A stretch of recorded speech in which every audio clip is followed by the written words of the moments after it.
What is the difference between sadaqah and zakat? By definition, zakat means to purify, to increase. It means goodness, it means blessing.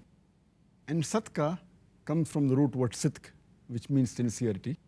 So it is the sincerity and faith of Allah subhanahu wa ta'ala. Zakat, by definition, according to Islamic Sharia, is an obligatory charity which every Muslim who owns more than the nisab level of surplus wealth, if he has it with him for a year's period, he has to give 2.5% on it every year. As far as sadaqah is concerned, it is an optional charity. Zakat is also worship of Allah, obeying the command of Allah subhanahu wa ta'ala. Sadaqah is also worship of Allah, it's obeying Allah, but it is voluntary.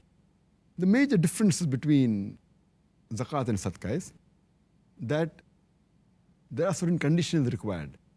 For zakat, number one, it is given on certain goods.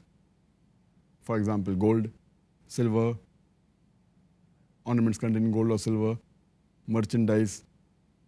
It can be business activities, farm produce, cattle, and all the categories. Whereas sadaqah, you don't have to possess any wealth that you have to give sadaqah. It can be just given sadaqah.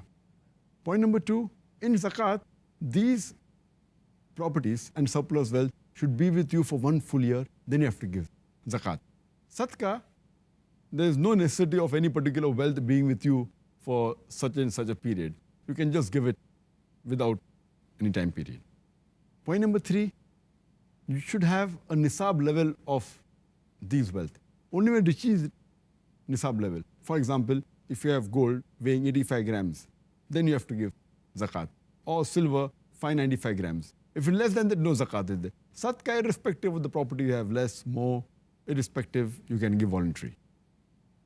The other difference is zakat can only be given to the 8 categories who are permitted to receive zakat in the Quran. Surah Tawbah, chapter number 9, verse number 60, the poor people, the needy, etc., which we discussed earlier.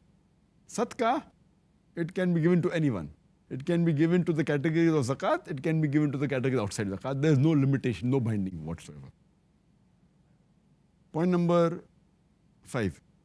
If a person who is liable to pay zakat and does not pay zakat and he dies, then his children, his heir, have to see to it that the zakat is paid off. If it's from his property before distributing the wealth, it should be paid off. That's a liability, which is not the case of sadaqah. Person who intends to do sadaqah and he dies, his heirs need not fulfill that. It is his own intention. If they want, they can. It's optional. Number 6, if you don't give zakat, which is the pillar of Islam obligation, it's compulsory, you'll be punished for that.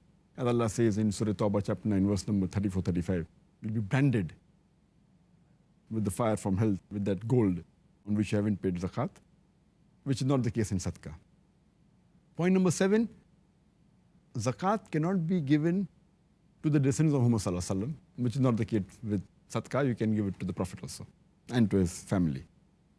Point number 8, you cannot give zakat to the dependents. A father can't give to the son.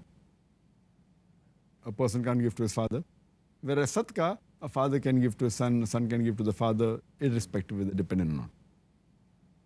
Point number 9, zakat in most categories cannot be given to the rich and the healthy. Whereas sadaqah can be given to the rich and the healthy.